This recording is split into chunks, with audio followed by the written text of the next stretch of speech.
आता पुढं सीसॅटकडे येऊ. सीसॅट गेम चेंजर म्हणजे आता जर आपण त्यातलं बघितलं, सीसॅटचं पॅसेज 50 प्रश्न, वरचे 25 आणि 5 डिसिजन मेकिंग आणि 25 प्रश्न मॅथ्स रिजनिंग वगैरे काय प्रकार आहे तो. तर आता बघा एक उदाहरणं 1-2 जर घेतली ना, तर आता कालच एका मुलीचा वगैरे फोन झाला, तर आता त्यांचं काय मत की सर ते सीसॅट आत्ता केलं काय, नंतर सप्टेंबरच्या पहिल्या वीकमध्ये ते करावंच लागतं, त्याशिवाय ते येत नाही म्हणजे हातात.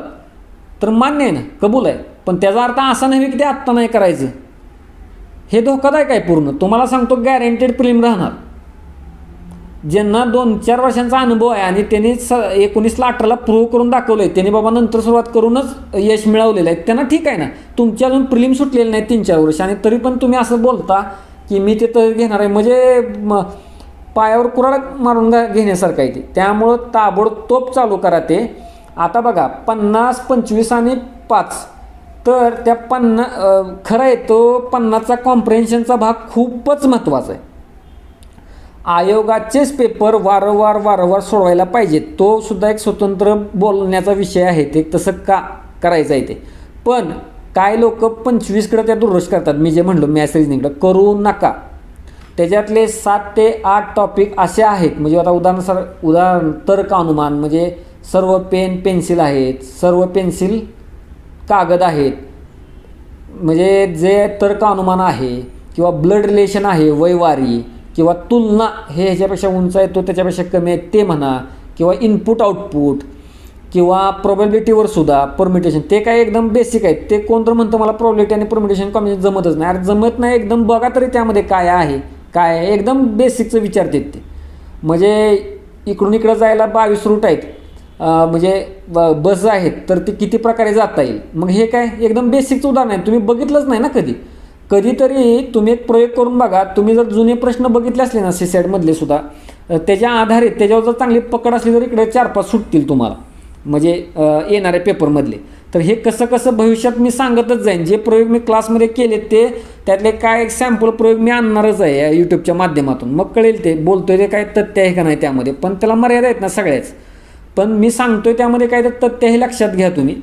आता डिसिजन मेकिंगकडं सुद्धा दुर्लक्ष करू नका. हां तिथं गेल्यावर पेपरला बघू मग काय होतं, आणि मला दरवेळेला 0च पडतात, मला दरवेळेला 10पेक्षा जास्त पडतात, हे सुद्धा चुकीचं आहे. तर त्याच्यामागची कारणं चेक करा. अगदी येऊन तुम्हाला जर मी रिपीट प्रश्न विचारला, एखादा सांगितलं MPSCच्या मुलाखतीला तो एखादा मुलगा गेलेला आहे आणि मध्ये ॲक्सिडेंट झाला, तर तिथं 4 पर्याय काय कराल, तर तुम्हाला लगेच आत्ता उत्तर सांगता यायला पाहिजे. आणि त्यातले पर्यायसुद्धा थोडे आठवायला पाहिजेत. कशाचे, डिसिजन मेकिंगचे. ह्याला म्हणायचं डिसिजन मेकिंगचा अभ्यास. तिथं आयोग मग काय विचार केला होता, काय नव्हता, हे लक्षात द्यायला पाहिजे. किंवा तिसरं महायुद्ध झालं तर अण्वस्त्र, म्हणजे तिसरं महायुद्ध झालं तर ते असं नष्ट होईल किंवा जग, त्यावर रिजनिंगचा प्रश्न होता, लगेच ते पर्याय आठवायला पाहिजे, साधारण पर्याय. आणि सीसॅटमध्ये काय आहे, आत्ता सावध बोलावं लागतं, म्हणजे सांगायचं की त्याने काय कसं, त्यामुळे त्याला सेपरेट कसं काय टॅकल करता येईल का ते बघू, कसं सेपरेटच तो जरा बघू आपण. आता 7वा मुद्दा बघा, मला काय वाटलं, म्हणजे मी काय सांगितलं, एक GS आणि सीसॅटमधला समतोल. त्यानंतरचा मुद्दा सीसॅट गेम चेंजर आहे, दुर्लक्ष नाही, तो वाढवत न्यायचा आहे आपल्याला. आणि नंतर 7वा मुद्दा GSला हाताळताना. आता अगोदर मी सीसॅट सांगितलं बघा, आणि मग आता GSबद्दल बोलतो. आता GSला हाताळताना त्याचा अर्थ काय, तर त्याचं महत्त्व GSचं ॲक्च्युली त्या मानसिक लढाईत कसं आहे तुम्हाला सांगतो. ॲक्च्युली जर पेपरचा दिवस तुम्ही आठवला तर असं जाणवल की त्यावेळेला जर सकाळी तुमचा GSचा पेपर होतो, तर त्या GSच्या पेपरला जर पुरेसा स्कोअर आला नाही तर सीसॅट पेपर हातातून गेला म्हणूनच जवळपास सिद्ध होतं. त्यामुळं कुणाला जर असे नवखे लोक करत असाल आणि तुमची सीसॅटवर भले पकड असू शकते, वाद नाही त्यामध्ये, आणि जर ऐन वेळेला तिथं जर GS तुम्हाला टप गेला तर सीसॅट काय करू शकत नाही एकटा सीसॅट, हे तुम्हाला मी सांगतो दाव्यानं.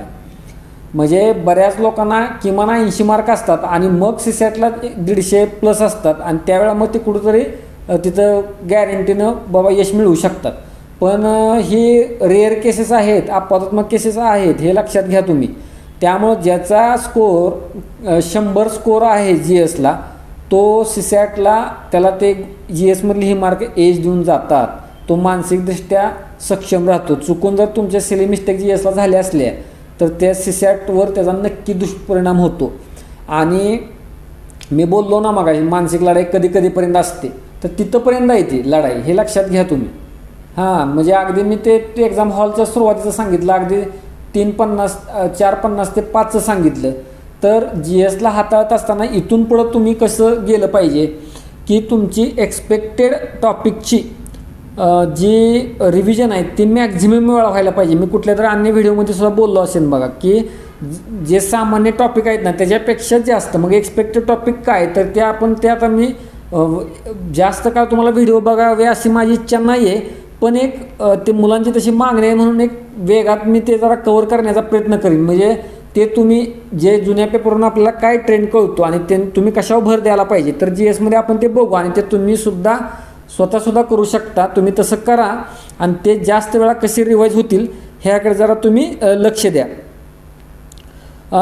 आता मग GSमध्ये अजून GSला हाताळताना एक काय गोष्ट लक्षात यायला पाहिजे तुमच्या की 25 ते 30चे प्रश्न आहेत, ज्याला माझ्या बोलण्यानं काय बीट म्हणून येईल बघा शब्द, तर त्याला प्रश्न जे आहेत 25 प्रश्न, 25 ते 30 प्रश्न तुम्हाला प्रिडिक्ट करता यायला पाहिजेत. म्हणजे आता समजा भूगोलामध्ये स्थानिक वारे त्याच्या जोड्या लावायला येऊ शकतात, नेहमीच येतं म्हणून, किंवा भूरूप कारक म्हणजे हिमनदीनं काय केली, नदीनं काय केली, त्या संदर्भात एखादा प्रश्न येऊ शकतो. जॉग्राफीचा विचार केला, पर्यावरणातलं किंवा समजा इकॉनॉमीत गेलो तर लोकसंख्येची धोरणापैकी एकावर येऊ शकतो प्रश्न, 2000चं धोरण, 76चं धोरण. असे तुम्ही 31 टॉपिक काढले पाहिजेत सर्व 7 सब्जेक्ट्समधले GSच्या. ते मार्क तुमच्या खिशात असले पाहिजे. कुणी 30चं 40पर्यंत नेलेलं आहे हे लक्षात घ्या तुम्ही. म्हणजे 40 प्रश्न म्हणजे 80 मार्क झाले, बाकीचे 20 असे पण तुम्ही सोडवू शकता. त्या ऑल बरोबर जरी केले तरी ते प्रश्न येऊ शकतात 4-5. तर हे तुम्ही लक्षात घ्या मी काय म्हणतोय ते. आणि अशी जर सेक्युअर केली ना तर ती जो 1 नंबरचा पॉईंट होता मानसिक लढाई जी आहे, तुम्हाला असुरक्षेची भावना कमी करायला हे मी GS जर नीट हाताळला तर ती कशी ठरू शकते हे आपण एक्सपेक्टेड टॉपिकमधनं बघूच. पण तुम्ही देखील जुने प्रश्न बघून सांगू शकता, हे 25 प्रश्न मी सांगू शकतो की ह्या टॉपिकवर प्रश्न 100% येऊ शकतो. लक्षात घ्या. हां, आपण बघू अजून त्यामध्ये डिटेलमध्ये बघता येईल. आता बघा मी माझ्या ह्या जे आत्ता मी म्हटलो ना 25 ते 30 प्रश्न, ह्यामध्ये मी माझ्या क्लासमध्ये सुद्धा अलीकडं GS शॉर्ट्स विदाऊट ऑप्शन्स म्हणजे अशा पद्धतीनं काही टेस्ट घेतलेल्या होत्या आणि त्यांना सवय लावली ना, मग विदाऊट ऑप्शनच सांगता यायला पाहिजे तुम्हाला. पर्यावरण कायदा 1986, पर्यावरण स्नेही खूपट्टी योजना समजा 2000, हे जिबेव पाहिजे ना, ते मग मला रिवाईज केल्यावर आठवेल. आता भूरूप आणि कारक किंवा देश आणि स्थानिक वारे म्हणजे ते नाव काय, मग पॉम्पेर कुठं आहे किंवा मिस्ट्रल कुठं आहे फ्रान्स किंवा काय, हे रिव्हिजनचा विषय मी मानत नाही. जे तुम्हाला 30 प्रश्न मी म्हणतोय GSमधले ते प्रश्न तुमच्या कधीही जिबे हवेत, मगच तुम्हाला GSची खात्री येऊ शकते आणि तुम्ही सीसॅटमध्ये त्याचा चांगला इम्पॅक्ट घेऊ शकता. म्हणजे हे मला बोलायचं आहे बघा. हां, तर आपण ते बघू आस्ते आस्ते. त्या 7 टॉपिकचा पण गोषवारा आपण नक्की बघू, म्हणजे 7 टॉपिक्समधला. आणि प्रतिसाद तुमचा ह्या व्हिडिओंना कसा येतो त्याच्यावर पण ते बरंच काय अवलंबून राहील. ज्या लोकांची जास्त मागणी असेल त्या लोकांना सुरुवातीला प्रायोरिटाईज करायचा प्रयत्न राहील. आता बघा बऱ्याचदा एक विषय येतो सराव पेपर सोडवणं. निश्चित सराव पेपर सोडवण्याचंच हा काळ आहे, पण ते कोणते सराव पेपर हा कळीचा मुद्दा आता झाला. तर मी काय लोकांना विचारलं, काय जण सांगतो मी आता थेट सर आज रोजी 15 ऑगस्ट ते डायरेक्ट 19 सप्टेंबरपर्यंत पेपर सोडवणार. मग ते तुम्ही अवाक नाही, मीच अवाक होतो असं जर कोणी बोलला तर. म्हणजे हितनं आणि काय एक उदाहरण आहे बघा माझ्याकडे, नाव मुद्दाम आता नाही घेऊ शकत काही गोष्टींचं, ते काय संभाव्य लिस्टमध्ये असू शकतं पहिल्या 10मध्ये सुद्धा. तर त्या व्यक्तीनं आमचा एकदा असं सीसॅटवर बोलणं चाललेलं होतं. तर त्यामध्ये ते सांगत होते की सर मी 200 ते 250 मी क्लासेस म्हणजे क्लासेसचे पुण्यातले जे असतात बाजारू, तर त्यांच्या मी टेस्ट सोडवत होतो. 200 ते 300 पेपर मी सोडवले होते मागच्या वेळेस सर, म्हणजे 2018-17ला. आणि तसे सोडवल्यावर मला काय त्यातनं काय सापडलं नाही, म्हणजे सीसॅटला स्कोर आला नव्हता. आणि मी म्हटलं मीच आहो, हा ॲक्च्युली कॅन्डिडेट UPSCचा कॅन्डिडेट होता एक लक्षात घ्या. आणि मात्र खरं सांगत होता सगळं काय.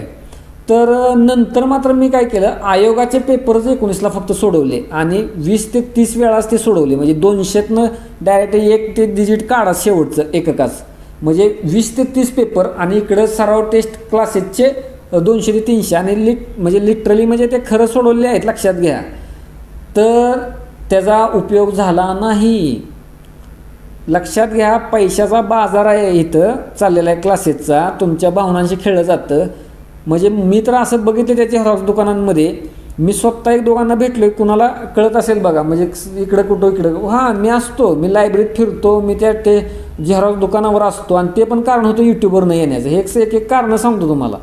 तर ॲक्च्युली कसं असतं, ते फिरतो म्हणजे ते ग्राउंडला कळतं ना ते काय प्रकार चालू आहे. तर ती लोक काय करतात, ते झेरॉक्स आहे ना, ह्या अकॅडमीचे द्या 10 पेपर, ह्या अकॅडमीचे 10 पेपर द्या, ह्या अकॅडमीचे 10 पेपर द्या. मी काय मुलांचे फोन नंबरसुद्धा घेतलेले आहेत तिथं मागून. आणि परत त्याचं काय झालं मी बघतो सहज, त्याला सांगत नसतो मी कोण काय. आता इथनं मर्यादा येतील असं विचारायला, पण काही उपयोग होत नाही. तुम्हाला सांगतो, रद्दी होती अक्षरशः. मग काय उपयोग नाही ना ॲक्च्युली. ते झेरॉक्स दुकानदाराला विचारतात कुठलं चलती कुणाची आहे, म्हणजे कुठल्या चलती क्लासची. आवाकच होतो तिथे लँग्वेज वगैरे बघून. आणि तू कशाला गरज पडते ती. आणि मी माझा प्रयोग सांगतो, मी क्लासमध्ये काय करतो, मी इतर बाजारू टेस्टसुद्धा सोडून घेतले. तो एकसुद्धा व्हिडिओ बनवीन, त्यातनं अनुभव काय येतो. मलासुद्धा घाबरायला होतं कधी कधी मी त्या टेस्ट घेताना. घेतलेत, मुद्दाम करतो मी तसं, प्रयोग करत असतो बघा मी. पण धक्कादायक त्यातनं काय निष्कर्ष निघाल्यावर, म्हणजे त्याच्या अगोदर आयोगावर भरोसा आहे तर आहेच, आपल्याला आयोगाची टेस्ट द्यायची आहे. पण मी काय करतो, 2017तले 10 प्रश्न म्हणजे 1 ते 10, 2018तले प्रश्न म्हणजे 11 ते 20, 2019 ते तिथनं पुढचे प्रश्न, अशी मिक्स पेपर मी तयार करून सोडून घेतले सगळे पेपर आयोगाचे. लक्षात आलं का मी काय सांगितलं ते. तर हे बोलायला वगैरे सोपं जातं खूप, हे करत नाही मी. जर तुम्हाला सगळे जरी दिले ना क्लप्त्या किंवा आयडिया, तर कुणाला तरी वाटलं आमची मुलं असुरक्षित होतील, तर असुरक्षित कुणी होऊ नका. मी जरी आता व्हिडिओच्या माध्यमातून बोलायला लागलो तरी, तर ते कोणाला वाटतं की आपल्या कृत्यात, तसलं काय नाही. अहो ते होत नाही, ग्राउंडला कोण करत नाही ना मी दिलं तरी. म्हणजे आत्ता मगापासून मी बोलतोय, मी सिसॅटचं असं करा तसं करा वगैरे असं सांगणं सोपं, ते वर्क होत नाही. इव्हन मी आमच्या मुलं सुरक्षित होतील त्यांना सांगतो, तुमच्याकडनं सुद्धा करून घेतल्यावर ते होते, करून घ्यावं लागतं इथं. त्यावेळेला होतं, झापाझापी केल्यावर ते करतात किंवा रेटा टाकल्यावर. तसं घडत नाही. तर ह्यातला जो कोण जेन्युन आहे ना, त्यानं हे करावं, असं माझं मत आहे. म्हणून हा व्हिडिओ आहे. आणि जर दोघा चौघांनी केलं तर त्याला अर्थ आहे. आणि तुम्ही करा आणि मला रिझल्ट सांगा, मला मेसेज करा, सर असं केलं मला असा फरक जाणवला. तर आयोगाचा सोडून कोणताही सराव पेपर सोडवू नका. अशी पण माझ्याकडे 1-2 उदाहरणं आहेत, नाव घेत नाही. ते आयोगाचे सोडवते, रिझल्ट असणार आहे 20-20 त्यांचा. एकदम डायरेक्ट 51 ते 75 सोडवायला घ्यायचे 17 साल, एकदम डायरेक्ट 15 साल असं घ्या. परत आता दुसरं एक सांगतो त्या मला की सर आयोगाचा जरी मी पेपर आता सोडवायला घेतला ना तरी 110-120च्या वर जात नाही. बरोबर आहे ना, नाही जाणार. झालेला पेपर असून जाणार नाही, म्हणजे तीच आहे ना. त्या ॲक्युरसीपर्यंत जाण्याचा प्रयत्न करा. आयोग जर कुठं बिनडोक वागला असेल तर तुम्ही वागा, मी असं सरळ सांगतो. माझेसुद्धा स्वतःचे 12.5 मार्क येत नाही डिसिजन मेकिंगला, आणि माझे येत नाही म्हणजे मी मुलांबरोबर टेस्ट कधी सोडवतो 1-2, म्हणजे त्याला मी ग्राउंड रियालिटी म्हणतो. त्यामुळं सांगणं सोपं असतं हो. ते 110 स्कोअर काय ते तसं नसतं. ते ॲक्च्युली सोडवून बघावं लागतं मलासुद्धा, ते काय प्रकार होतोय तिथं, आणि मग कळतं ते काय आहे. आणि ते बघा, ते ग्राउंडमधलं येणार. ते मी पहिल्या व्हिडिओमध्ये जे म्हणलो ना, ग्राउंड रियालिटीज मांडेल. फक्त इथं बसून असं नाही बोलणार, ते ज्यांना अनुभव आहे. तर तुम्ही हे ग्राउंडचं अनुभव आहे ना स्वतः इम्प्लिमेंट करून बघा, तुम्हाला यश. त्यामुळं सराव पेपर क्लासेसवाल्यांचे सोडवू नका. आयोगाचे पुरेसे आहेत. जरा जुनं जाणारे जे आहेत ते जरा आउटडेटेड झालेत, पण सोडवा. 1-2 पॅसेज तसे येऊ शकतात. आणि 17, 18, 19वर भर द्या, पक्का भर द्या. म्हणजे अगदी तुम्हाला समजा एखादा इंधनाचा आला होता, तर त्या इंधनाचे तुम्हाला साधारण आठवायला पाहिजे, किंवा त्या अणूच्या रचनेवर आला होता लगेच ते आठवायला पाहिजे, ते काय आहे कसं आहे काय. मग त्यांनी आपलं जे स्टॅटिक नॉलेज आहे तिथं कसं उपयोगाला पडत नव्हतं. किंवा इडिबल ऑइल्सवर होता 19चा पॅसेज, किंवा हुंडा बळीचा तो 2 कलमं दिलेली होती तो. असे पेपर पाठ पाहिजेत, पाठ. हे लक्षात घ्या. कधी कुठला पेशा आला, काय आलाय, कसा आलाय, कुठं आलाय, मग त्यातून तुम्हाला स्ट्रॅटेजी तुमची तुम्हाला बनत जाईल की मी पहिल्यांदा काय सोडवायला पाहिजे, नंतर काय सोडवायला पाहिजे. पण आयोगाच्या शिवाय व्यतिरिक्त कोणत्याही टेस्टला हात लावू नका. बरं, एखाद्याकडे जर आवाका असेल भरपूर करण्याचा, मग ते आत्ता तुम्ही त्या क्लासवाल्यांचे सोडवायचं असेल तर सोडवा 8-10 दिवस. पण परीक्षेच्या अगोदर 20-1 दिवस त्याला नमस्कार करा त्या क्लासवाल्यांच्या त्या ह्याला. त्यांनी केला असेल चांगला प्रयत्न तर त्यांना लकलब असू द्या. तुम्ही काय होतं ते ह्याने आहे ना चुकून फसवायचं म्हणून तसं त्यांनी वर्ड ट्रिकी टाकणं, काय कीवर्ड वगैरे थेऱ्या कोणी त्या सेटमध्ये आणलेत. तसल्या थेऱ्या इथं नाही चालत. सरावच आहे तो, फक्त स्मार्ट सराव पाहिजे. नुसता सराव करत गेला आणि पुढं त्याचं काहीच केलेलं नाही तर म्हणजे तुम्ही सेट पेपर सोडवल्यावर एका प्रश्नाचा किस काढला पाहिजे. तो कसा हे पण मी सांगणार आहे जसं मला वेळ भेटेल तसं. म्हणजे एका प्रश्नाचा किस काढणं म्हणजे काय आहे, काय लोकांना ते माहीत आहे. तर आता उदाहरणार्थ बघा, आता की एका म्हणजे सराव पेपर त्या क्लासेसचे आणि सराव पेपर आपल्या ह्याचे, तर मला एका असा आला का मुलाचा फोन कंबाईनची तयारी करणारा. तर त्यांना विचारलं की काय नाही सर, मी आता अकॅडमीची नाव घेतली, ह्यांचे मी पेपर सर कंबाईनचे आता करायला घेतलेतच, मी 8-10 दिवस करतोच. तर मी म्हटलं तुम्हाला 2017चा कंबाईनचा पेपर मी दिला आयोगाचा, तर तुम्हाला किती मार्क पडतील. मग जरा कॅन्डिडेट बाऊचा असा प्रश्न विचारला. तर म्हणलं सर नाही 70 पडतील. मी म्हटलं 100 का नाही, झालेला पेपर आहे ना, 100चा जाऊ दे, 90 का नाही, तुम्ही 70 कसं काय बरं सांगताय. तुम्हाला क्लासेसचे पेपर वापरायला अलाउड मग होणार नाही, तुम्हाला परमिशन नाही. तुम्हाला जर मी आयोगाचा पेपर एखादा दिला आणि तिथं जर तुम्ही 90% जास्त मार्क नाही पडू शकत, तर मग तुम्ही कशाला ते हात लावताय त्या क्लासेसच्या पेपरना. म्हणजे तुमचा अगोदर म्हणजे ते म्हणतात ना त्या आडात नाही पोहऱ्यात वगैरे काय, ते तसा प्रकार आहे.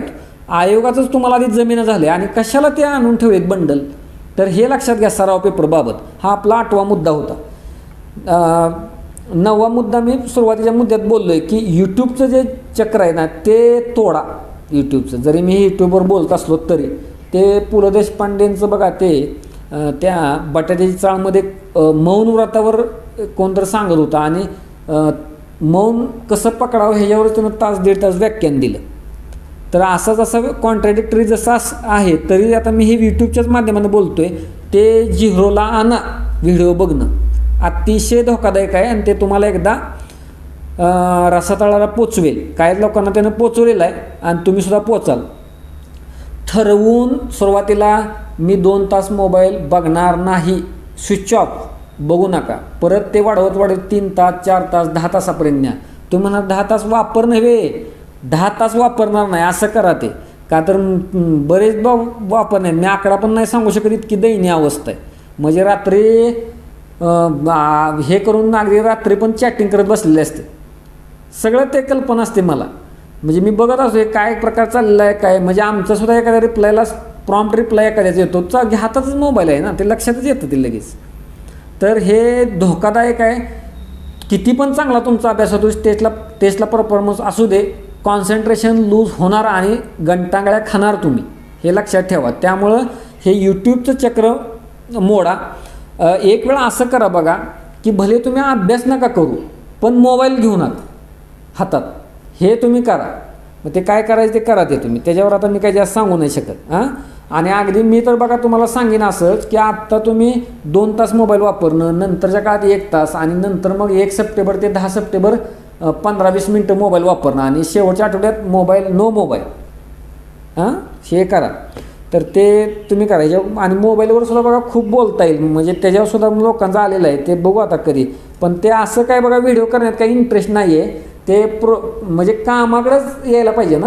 परत एकदा मी बोललो तर त्या कामाकडेच या, कामाच्या अनुषंगानं मग बोलायचं मागच राहील ते अशा गोष्टींवरच. आणि मुलांना आहे ना तुम्हाला खरं सांगतो ह्या गोष्टींनीच वेगलेलं आहे, टेलिग्राम, व्हॉट्सअप, मोबाईल किंवा ते व्हिडिओ.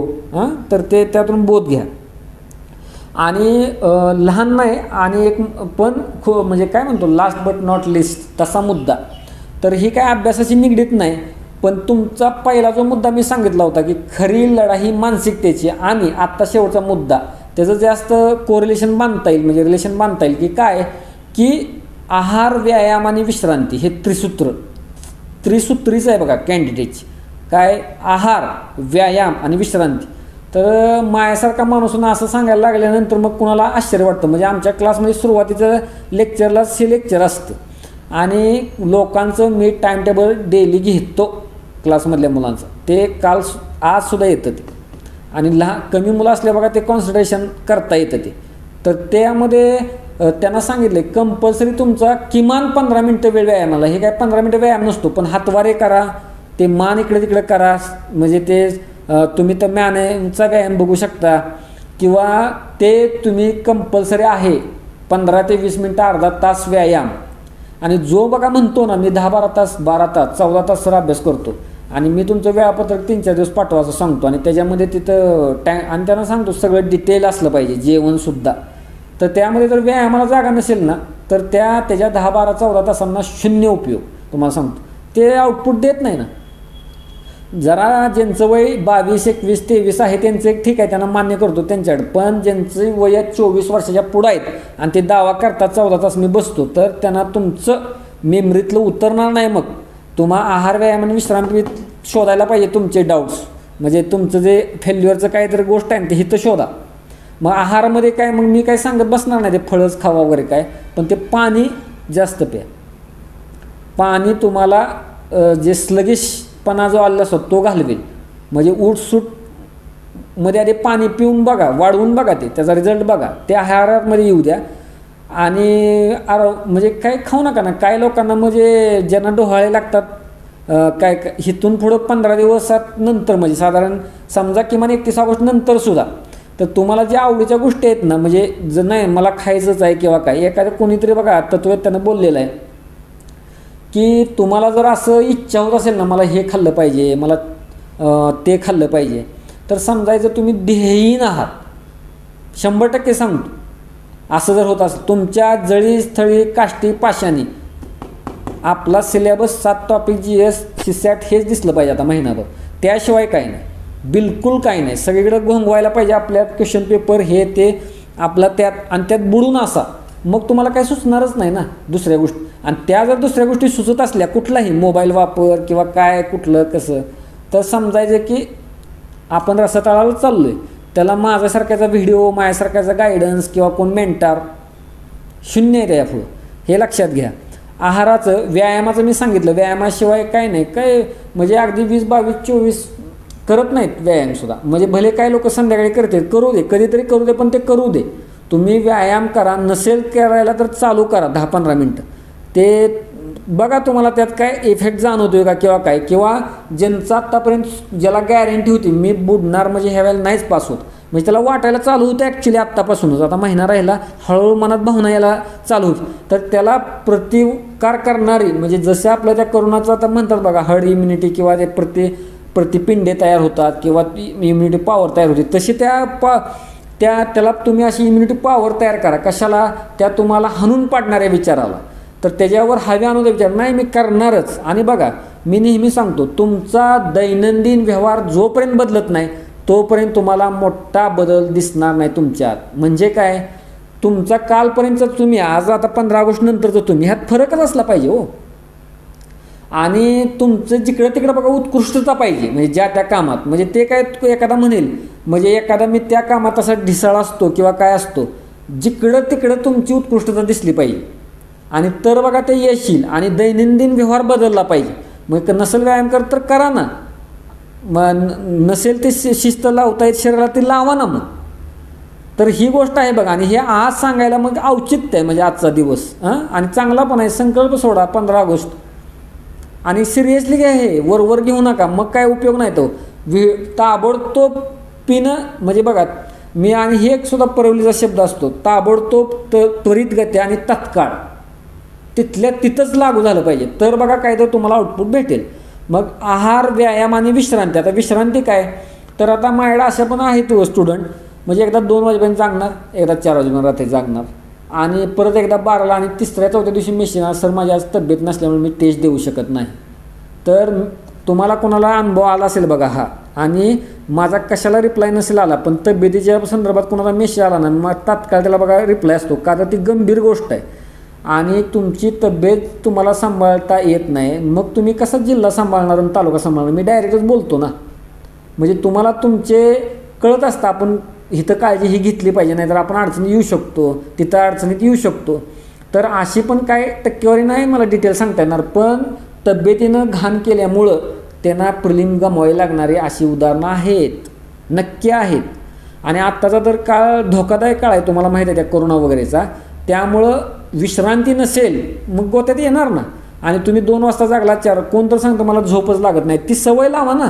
तुम्हाला जागायची सवय लागल्यानंतर मग तुम्ही झोपणार कधी? तुम्हाला मोबाईलची सवय लागली 12-1 वाजेपर्यंत चॅटिंग करत, तर मग तुम्हाला कशी काय बरं जाग येईल? नका नका तसंही करू. आणि आयोगाचं जे टाईम टेबल आहे सकाळी पेपरचं ते 11 ते 1, 3 ते 5, त्याला कुठंतरी कोपअप होण्याचा प्रयत्न करा आत्तापासून. महिना आहे. मग निशाचार उगाच बनवू नका झेपत नसताना. म्हणजे अभ्यासाचा फेल यावा म्हणून रात्र जागून काढायच्या, ते काही इंजिनिअरिंगची PL नाही इथं. त्यामुळे तिथं ते जमतं, ते त्यावेळेचं वय असतं वर काय, तिथं आता ते वय राहिलेलं नाही, लक्षात घ्या कुणी पण पासआउट झालेले. तर हे इकडचं वेगळे इकडे वेगळे फंड आहेत आणि त्या पद्धतीनंच तुम्ही स्वतःला डेव्हलप करत न्या, आयोगाशी जुळवून घ्या. तर ठीक आहे, ते वेळ वाढतोय त्या एका मुद्द्यावर आणि हा मोकळा संवाद होता, हे ठरवून काही मी बोललेलो नाही, लक्षात घ्या. आणि ह्यातून जे काय आता काय प्रतिक्रिया येतील किंवा काय येतील मग त्यावर मी बोलण्याचा मी जरूर प्रयत्न करेन. आणि कॉन्क्रीट किंवा ते काहीतरी एक्सपेक्टेड टॉपिक घेऊन किंवा काय घेऊन असं बोलू. ते येत होते मेसेजेस की बाबा हे असं करा, म्हणजे सर सांगा, किमान बोला, तुम्ही क्लासमध्ये बोलता तसं किंवा काय, तसा मी बोलतो, अधूनमधून बोलत असतो. तसं ते एक मोकळा संवाद माना. आणि प्लॅनिंगच्या दृष्टीनं असे एक 10 मुद्दे हे लक्षात ठेवा आपण, आणि ह्याच्यावर विस्तृत स्वरूपात पुढच्या मध्ये बोलू आपण.